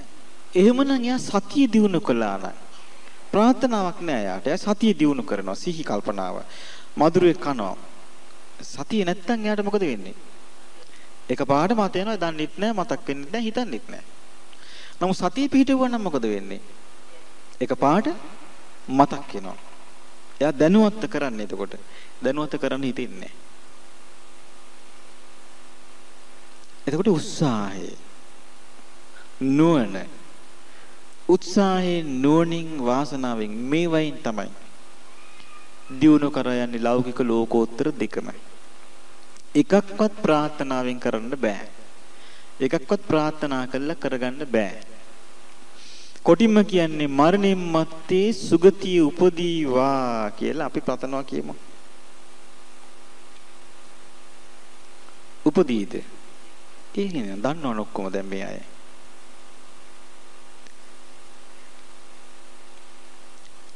මරණයන් මත්තේ සුගතිය උපදින්නේ නැහැ ප්‍රාර්ථනා කළා. හරි. අපි ලෙඩ නොවේවා කියලා හිතනවා. රෝග නොවේවා කියලා හිතනවා ප්‍රාර්ථනා කරන උදේහවා. ප්‍රාර්ථනාවෙන් පුළුවන් ද ලෙඩ නොවී ඉන්න. එහෙනම් නිදුක් නිරෝගී සැප ලැබේවා කියලා අපි පතන්නේ. පැතුවට හරියනවද? හරියන්නේ නැහැ. යම් ප්‍රමාණයකට පුළුවන් පරිස්සම් වුණොත්. පරිස්සම් වුණොත් අවුවට තෙමි අවුවට වේලි වැස්සට තෙමි අපත්‍ය වූ ආහාර අනුභව කරමින් නොසලකිලිමත් හිටියොත් අපි කියනවා දීවැඩියා රෝගියෙක් ඉන්නවා. මේ රෝගී අනේ මගේ දීවැඩියාව සනීප වේවා කී කී හිතීත හොඳට සීනි දදා තේ බොනවා. මක් වේද යාට? ඒක නෙමේ සාමාන්‍ය ලෝකේ දේවලුත් ප්‍රාර්ථනාවකින් කරන්න බැරි නම් ලෝකෝත්තර දේවල් ප්‍රාර්ථනාවකින් කරන්න පුළුවන් වෙයිද? ඒක ප්‍රායෝගික ක්‍රියාකාරීත්වයක් තුළින් කරන එකක් නේ. සාමාන්‍ය දෙයක් කරන්න බැරි කොට අපිට අඩු ගානේ ප්‍රාර්ථනා කරලා එහෙම එකක් හරි කරගන්න පුළුවන් වුණා නම් අන්න අපිට තේරුම් ගන්න පුළුවන් නෑ මේකේ යම්කිසි සාධාරණකමක් තියෙනවා කියලා. කිසි දෙයක් කරගන්න විභාගයක් පාස් කරන්න පුළුවන්ද? ප්‍රාර්ථනා කළා රස්සාවක් ගන්න පුළුවන්ද? ඇඳුමක් මහ ගන්න පුළුවන්ද ප්‍රාර්ථනා කළා? කිසි දෙයක් බෑ. එහෙනම් අපිට පේනවා මේක ප්‍රායෝගික වැඩපිළිවෙලක් ජීවිතේ තියෙන්නේ. අන්නේ ප්‍රායෝගික වැඩපිළිවෙල අපි තීරුම් ගත්තා නම් තීරුම් ගත දවසට පුළුවන්. නමුත් මේ අපි යමක් ප්‍රාර්ථනාවෙන් ප්‍රාර්ථනා කරමින් ආයාචනා කරමින් විසඳුම් හොයන්න ලෑස්ති වෙන එකට මොකද වෙන්නේ? අපි තුල ඇති වෙන පුංචි දුර්වලකම. ඒ මොකද්ද? ඒව ලබා දෙන තැනට අපි දුවනවා. කාගේ පොකට් එකටද තට්ටු වෙන්නේ? තමන්ගේම පොකට් එකට තමයි තට්ටු වෙන්නේ. හොඳට බලන්න තට්ටු වෙච්ච අය ඇති. ප්‍රාර්ථනා කරගෙන ගියාම ඒගොල්ලෝ කියනවා හරි ඉෂ්ට කරන්නම් ගාන මෙච්චරයි ගාන. ඊට පස්සේ මොකද කරන්නේ? තමන් ගෙවනවා. අන්තිමට තමන්ට වීදමට තියෙන සල්ලිත් තමන් නැති කර ගන්නවා. මට මතකයි පෞද්ගලික දවසේ ලක්ෂ්මී පූජාවට දැන් ලක්ෂ්මීගෙන් සල්ලි ගන්න මිනිස්සු යනවා. ගිහලා මිනිස්සු මොකද කරන්නේ? ලක්ෂ්මීට සල්ලි දෙනවා. සල්ලි ලක්ෂ්මී අරන් යනවද? නෑ. ඒ අයිති අපේ මානසිකත්වයෙන් අයිති ප්‍රයෝජන ගන්න එක්කෙනා ඒක අරන් යනවා. අන්න එහෙම තමයි හැමතැනම වෙලා තියෙන්නේ. හැමතැනම වෙලා තියෙන එක එක්කෙනාගේ ජීවිත ගසා කාපු එක. මේක මේ විදිහට වෙන්නේ බුද්ධිමත්ව අපි ජීවිතය ගැන කල්පනා කරන්නේ නැති නිසා. බුද්ධිමත්ව තේරුම් ගන්නවා නම් මේ ජීවිතය ගැන අපට මෝන දෙන්න තියෙන්නේ කරුණු 8කට. ඒකට කියනවා මොන ධර්මද? අෂ්ටලෝක ධර්ම. මේ අෂ්ටලෝක ධර්ම වලට සියලු දෙනා මෝන දිය යුතුයි. අෂ්ටලෝක ධර්ම වලට මෝන දිය යුතුමයි මේ ලෝකේ සියලු දෙනාම. ජීවිතය අවබෝධ කරන්න තේරුම් ගන්න මොකක්ද එයාට සිද්ධ වෙන්නේ? අෂ්ටලෝක ධර්මයේ ඉදිරියේ නොසැලී ඉන්න ඉගෙන ගන්නවා. ඔච්චරයි කරගන්න පුළුවන් අපිට. ඕක වෙන කිසිම ආගමක උගන්වන්නේ නැහැ බුදුරජාණන් වහන්සේගේ ශ්‍රී සද්ධර්මයේ හැර. මම දැකලා තියෙනවා සමහර ඔය අපේ රටේ හරි සංවේගයි දැක්කහම මේ බුදුරජාණන් වහන්සේ 3 වතාවක් වැඩි රටේ ශ්‍රී සද්ධර්මයේ පවතින රටේ සමහර අන්‍යාගමික ජීවිත දැක්කහම හි සාහසට අත් දෙක උස්සගෙන හඬ පුදුමාකාර විදිහට අයදිනවා. බෞද්ධයත් කරනවා එහෙම. දේවාලවල ඉදිරියට ගිහිල්ලා හරියට මේ අර විනිසුරු ආසනයක මේ චුදිතේ දිහා බලාගෙන ඉන්නා වගේ දෙවිවරු බලාගෙන ඉන්නවා කියලා හිතාගෙන ඒ වගේ කියනවා. මේ ඔක්කොගෙම කරගන්නේ Taman දන්නේ නැහැ. Taman මානසිකව බිඳුවටම වැටෙනවා. ඒක නෙමෙයි සිද්ධ විය යුත්තේ. අපි සරණ ගියේ බුදුරජාණන් වහන්සේ නම් ශ්‍රී සද්ධර්මයේ නම් ශ්‍රාවකත්වයේ නම් අපි තුල තියෙනුනේ ධෛර්යය. ධෛර්යවන්ත ජීවිතයක් ගැන මම කියන්නද? එක තරුණයෙක් හිටියා. මේ තරුණයාට තිබුණා මේ හදවතේ සිදුරක්. දුප්පත් තරුණයෙක්. එයා කලේ මේ රේඩියෝ රිපෙයාර් කරපු එක රස්සාවට. ඉතින් මේ ජයවර්ධනපුර රෝහලේ ඔපරේෂන් එකට යාට යන්න අමාරුවෙන් ඊඩ කඩන් දීපොළ විකුණලා යන්තම් 2,50,000ක් හොයාගත්තා. ඉතින් මේගොල්ලෝ කුඩා කාණ්ඩවල දන්න වයසක වෙද මහත්තයෙක් හිටියා. මේ වෙද මහත්තයා මෙයාට අඬ ගහලා තියෙනවා එන්න පුතා. අඬ ගහලා රුපියල් 1000ක් දුන්නා. දීලා කියලා තියෙන පුතා මේකත් අර මුදලට එකතු කරගන්න. ඔපරේෂන් එකට යන්න ඉස්සර වෙලා සිහි කරගන්න සායි බබාව අනේ මාව බේරලා දෙන්න කියලා. මේ ළමයා කොච්චර බුද්ධිමත්ද කියන්නේ. මේ ළමයාට හිතනලු එවල මේ රුපියල් 10 දෙන්න. රුපියල් 10 ආපහු යාට දෙන්න. මෙයා කොච්චර දක්ෂද කියන්නේ, කොච්චර බුද්ධිමත්ද කියන්නේ. මෙයා කල්පනා කරලා මෙයා වැඩිහිටි කෙනෙක්. මෙයා මට අඬ ගහලයි මේ රුපියල් 1000 දුන්නේ. නමුත් මම මේක ඔපරේෂන් එකට යොදන්නේ නැහැ.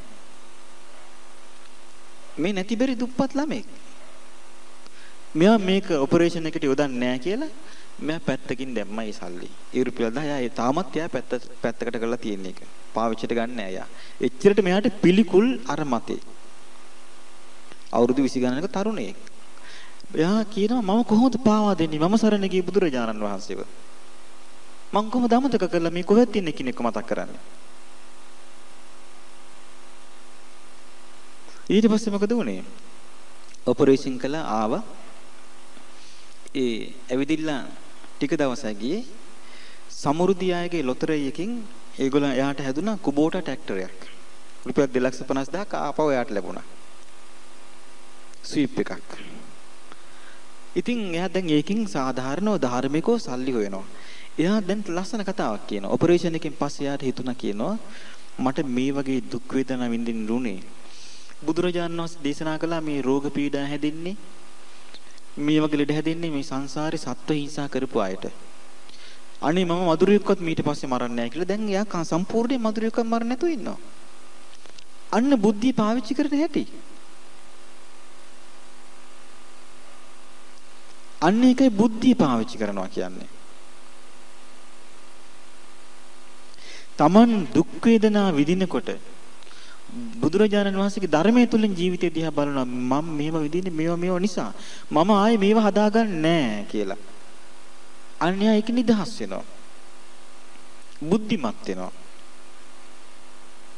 අන්න එහෙම බුද්ධිය පාවිච්චි කිරීමේ හැකියාව දරුවන් සරණ ගිය ශ්‍රාවකයෙකුට තියෙන්නට ඕනෙමයි. එහෙම නැත්නම් දරුවන් සරණ ගිහින් නැහැ. බුද්ධං සරණං ගච්ඡාමි කියලා බොරුවක් කියලා තියෙන්නේ. ඇත්තක් නෙවෙයි. බුදුන් සරණ ගිහිල්ලා නැහැ. ඒ නිසා පින්වතුනි අපිට මේ මනුස්ස ජීවිතය ලැබුණේ හැමදාම ලැබිච්ච එකක් හැටියට නෙවෙයි. අපේ ජීවිතේ කිරිච්ච පිනක් නිසා අපිට මේ ජීවිතය ලැබුණා. ඉතින් අපිට ඊටත් වඩා වටින දෙයක් ලැබුණා. ඒ තමයි බුදුරජාණන් වහන්සේගේ ධර්මය. ඉතින් මේ ධර්මය ලැබිච්ච වෙලාවේ මනුස්ස ජීවිතෙත් ලැබිච්ච වෙලාවේ අපිට කල්පනා කරන්න කල්පනා ශක්තියත් ලැබිච්ච වෙලාවේ චුට්ටක් හිතන්න. මගේ මානසිකත්වයේ සම්බන්ධ සියලු දේ මහ පොළොවට දායිති වෙන දෙයකටද කියලා. මගේ මානසිකත්වයට සම්බන්ධ සියලු දේ මහ පොළොවට නම් අයිති. මම මහ පොළොවට අයිති වෙච්ච දවසට මට මුකුත් නැහැනේ. කියලා තමන් ගැන බලන්න එහෙම තියනවද කියලා මානසිකත්වයක්. ඒ මහ පොළොවට අයිති ලෝකෙක අපි ජීවත් වෙද්දී අපිට තියෙනවා නම් ඒ පිළිබඳ නොඇලී අපි යුතුයකම් ඉටු කරමින් වගකීම් මිෂ්ඨ කරමින් මනුස්ස ගුණධර්ම දියුණු කරමින් පිරිසිදු සිතක් ඇතුව ජීවත් වෙන්න. එහෙනම් අපි මහ පොළොවට බැඳිච්ච කෙනෙක් නෙවෙයි. මහ පොළොවට බැඳිච්ච කෙනෙක් නෙමෙයි. මහ පොළොව ජීවත් වෙනවා. නමුත් මහ පොළොවට බැඳිච්ච කෙනෙක් නෙමෙයි. අන්න ඒ බඳු ලක්ෂණයක් අපේ හිතේ ඇති කරගත්තොත් ඔන්න අපිට අවස්ථාවක් ලැබෙනවා මෙතනින් මිනිස් ලෝකෙ ඉක්මවා යන්න. මිනිස් ලෝකෙ ඉක්මවා ගියොත් යන්න තියෙන්නේ කොහෙටද? කොහෙද යන්න තියෙන්නේ? මිනිස් ලෝකෙට පල්ලෙහාට උනොත් අවාසනාව කරන්න දෙයක් නැහැ. මිනිස් ලෝකෙ ඉක්මවා ගියොත් දිව්‍ය ලෝකෙ යන්න තියෙන්නේ. දැන් බලන්න මිනිස් ලෝකෙ අපි ඇවිල්ලා මනුස්ස ලෝකෙ ගොඩාක් දුර්වලකම් තියෙනවා. අඩුපාඩු තියෙනවා. එක එක මතවාද තියෙනවා. මොකද හේතුව? මිනිස් ලෝක කියන්නේ පින සහ පව කියන දෙකීම එකතුවක්. සපත් විඳිනවා, දුකත් විඳිනවා. මතවාද පරිහරණය කරනවා. දිව්‍ය ලෝක කියන්නේ සැපේ විතරක් තියෙන තැනක්. එහෙනම් එතනට එන්න නම් මීට වඩා අපට පිනක් තියෙන්න ඕන. ඊළඟට ඒ ලෝකෙට යන්නේ පව් කරන අයද? පින්වන්තයින්ගේ එකතුවක්. එහෙනම් අපි මෙතන ජීවත් වෙන්න ඕනේ එතනට අඩු ගන්න එතනට යන්න බලාගෙන. ඇයි එතනට යන්නේ? අන්න හරි. එතනට යන්නේ මේ දියුණු දැන් ඔන්න මිනිස් ලෝකේ හිටියා අපි මිනිස් ලෝකෙට ඇලුන්නේ නැහැ. මහ පොළොවට බැඳුනේ නැහැ. හිතින් ඒව අතහැරියා. යුතුයකම් ඉෂ්ට කළා. පින් රැස් කරගත්තා. සිත දියුණු කළා. දිව්‍ය ලෝකෙට ගියා. ඒ පුරුද්ද එහාට එන්නේ නැද්ද? එයා දිව්‍ය ලෝකෙට බැඳෙයිද? නෑ. එයා සිත දියුණු කරනවා එතනදී. දියුණු කළා එතන ඊළඟට එයා දිව්‍ය ලෝකෙ ඉක්මව යනවා. කොහෙටද යන්නේ? බඹලෝ යනවා. බඹලුවෙන් ඉක්මව යන තැනක් නෑ. එතනට යනකොට එයා සිත සමාධිමත් සිතක් තියෙන කෙනෙක්. එයාට අවස්ථාව තියෙනවා. එතනදී කුමක් කරන්නද? සියලුම කෙලිස් ප්‍රහීන කරන්න අවස්ථාව තියෙනවා. මේ එකක්වත් ප්‍රාර්ථනාවෙන් කරන්න බෑ. හේතුවක් නිසා ඵලය ඇති වෙන්නේ. එහෙනම් හේතුවක් ඇති වෙන්න ඕනේ මේ ඵලයේ පිණිස. දැන් මම හේතු කිව්වා මිනිස් ලෝකේ ඉන්නකට අපි නෝනින් කල්පනා කරනවා. අපි හිතන්නේ මොනවද? ඔක්කොම ආйти මහ පොළොවටද? අපි ඇලුම් කරන්නේ මොනවද? ඔක්කොම මහ පොළොවටද ආйти. ඉතින් අපි මහ පොළොවට ආйти වෙන දවසට හිත කොහෙද යන්නේ? නෝනින් කල්පනා කරන එකට අපිට අවස්ථාව තියෙනවා. ඒ නිසා මේ දුර්ලභ ජීවිතේ අපි හරියට පාවිච්චි කරනවා නම් ආත්ම භාව දෙක තුනක් අතරේ නිවන් අවබෝධ කරන්න පුළුවන්. හරියට බුද්ධිමත්ව පාවිච්චි කරනවා නම් බුද්ධිය. අඩු ගානේ ආත්ම භාව 7ක් ඇතුළත නිවන් අවබෝධ කරන්න පුළුවන්. සංසාරයෙන් ඈතර වෙන්න පුළුවන්. බුද්ධිය පාවිච්චි කරනවා නම් ඊට අනුකූලව ජීවිතේ ගෙවනවා නම් පමණක් ප්‍රාර්ථනාවෙන් බෑ. ඒ නිසා හොඳ දවසක් අද දවස. ස්වාමීන් වහන්සේලා වස්වසලා වාස් කාලය අවසන් කළා. ඊළඟට ඒ ගත කරපු කාල පරිච්ඡේදී රැස් කරපු පින උතුරා යනවා මේ දැන්. ඉතින් සන්තෝෂ වන්න මේ හැමතැනම ලස්සන පාට විදුලි බල්බ් දාලා උත්සවශ්‍රීයෙන් මේ සමරන්නේ පිනක්. ඒ නිසා දැන් කල්පනා කරන අද දවසේ මේ සද්ධර්මය අහලා මතකද මේ සූත්‍රයේ නම? පාලි නම ගද්දූල බද්ද සූත්‍රය. ඒක මතකෙ හිටින්නේ නැහැ. පාලිනේ තේරෙන භාෂාවෙන් කියපේක මතකයි නේද? මොකද්ද? කණුවකට ගහව බලු කුක්කගේ කතන්දරය. එතකොට ඒකත් එක්ක මතක හිටිනවා. ඒකත් එක්ක මතක හිටිනේ. දැන් ඊළඟට මම කියව කතාව මතකද? කිලුට වෙන්නේ මක් වුණාමද? සිත කිලුට වුණාම. පිරිසිදු වෙන්නේ? සිත පිරිසිදු වුණාම. සිත විචිත්‍ර විවිධ එකක් නේද? විවිධ විචිත්‍ර අමුතුම එකක්. මේකෙන් නිදහස් වෙන්න පුළුවන් ද මේ සාමාන්‍ය ලෝකයේ විදිහට හැමදාම හිත පැවැත්වුවොත්? බෑ. මහා සාගරේ වෙරිලා ගියත් ගමන අවසන් වෙන්නේ නැහැ. එහෙනම් අවබෝධයක් කර යන වැඩ පිළිවෙලකට පැමිණිය යුතුමයි. ඒ නිසා මේ ශ්‍රී සද්ධර්මය අපට ලැබුණේ කාගෙන්ද? බුදුරජාණන් වහන්සේගෙන් ලැබුණේ. උන්වහන්සේ අපිට මේවා කියලා දීලා තියෙන්නේ. ඒ නිසා අපි සියලු දෙනා මේ බුදු ගුණ සිහි කරලා අවසන් කරමු. සාදු සාදු සාදු. මා කිව්වහම කියන්නේ බුදු සමිඳුගේ නෙතින් ගලා කරුණා දහර ඇවිල ගිය සිත් සතන් නිවිසන සීගියා එකම බණ පදයෙනුත් ගලානෙන රැස් දහර අඳුරු ජීවිත පුරා එළිය විහිදී ගියා දුගී පැල්පතේ හෝ බමුණු සිටු කුලේ හෝ දුකින් මුදවා ගන්ට බොහෝ දුර වඩිනවා මහවැස්සේ තෙමෙනවා හිරු රැසින් දැවෙනවා කුසගිනිද දැනෙනවා බුදු සමිඳු අඩිනවා මිහිරි බණ දෙසන විට අමා ගඟ ගලනවා කන්යමා අසන විට සිත සෝක නිවෙනවා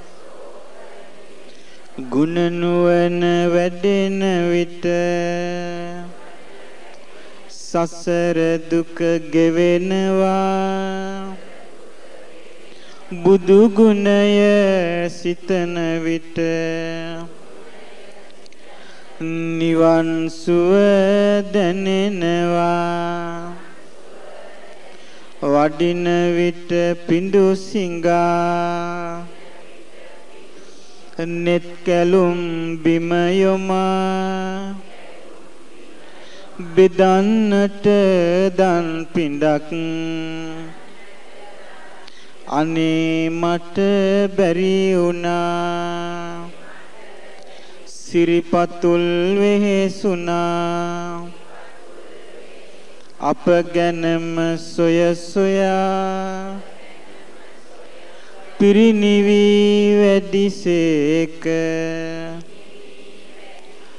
මගේ සම්බුදු පියා බුදු නෙතින් බලාලොව හිතේ දුක නිවාදුන් බුදු මුවින් ගලා මිහිරි දම් හමාදුන් බුදු ගුණෙන් සදා සිත් සනසීම ලබා දුන් බුදු සරණ යමු අපිත් පිලිසරණ සදා දුන් හිරු උදාවනු මිසක අඳුර එන්නට එපා දෙපා පැටලුන විටක බිම වැටෙන්නට එපා ජීවිතය කිසි දිනක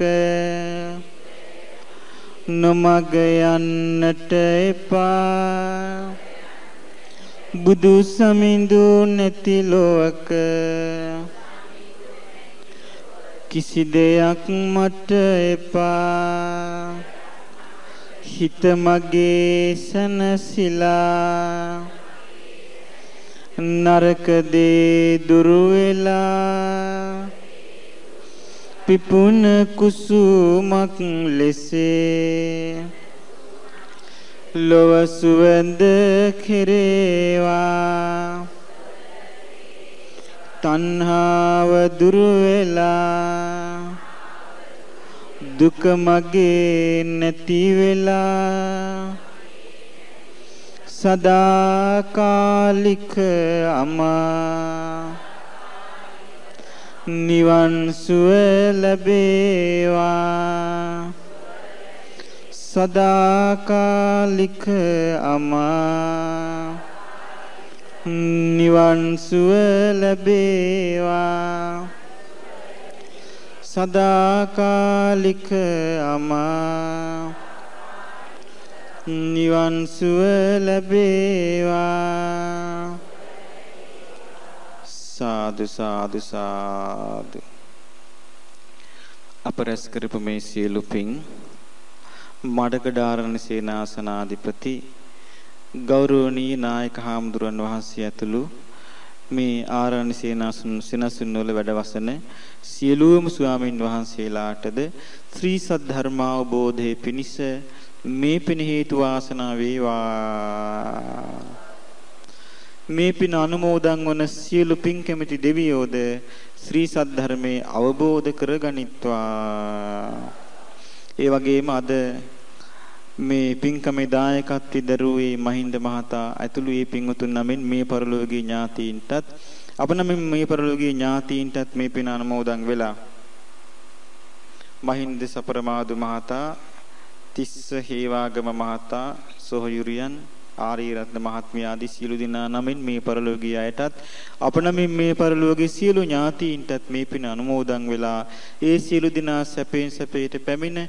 ශ්‍රී සද්ධර්මයේ අවබෝධ කරගනිත්වා ඒ වගේම අප සෑම සියලු දෙනාටම මේ පින අනුමෝදන් වෙලා අප සියලු දෙනාටම ඊතා ඉක්මනින් මේ ශ්‍රී සද්ධර්මය අවබෝධ කරගෙන වහවහ මේ සංසාර දුකින් අත් මිදීම පිණිස මේ පින හේතු වාසනා වේවා සාදු සාදු සාදු අභිවාදන සීලිස්ස නිච්ඡං උද්ධාපචායිනෝ චත්තාරෝ ධම්මා වඩ්ඩಂತಿ ආයුවන්නෝ සුඛං බලං ආයුරාෝග්‍ය සම්පatti සග්ග සම්පatti මේවච අතෝ නිබ්බාන සම්පatti මිනාතේ සමිජ්ජතු සීල දිනා නිදුක් වෙත්වා නිරෝග වෙත්වා සුවපත් වෙත්වා සුවපත් වෙත්වා සුවපත් වෙත්වා සංසාර දුකින් අත මිදෙත්වා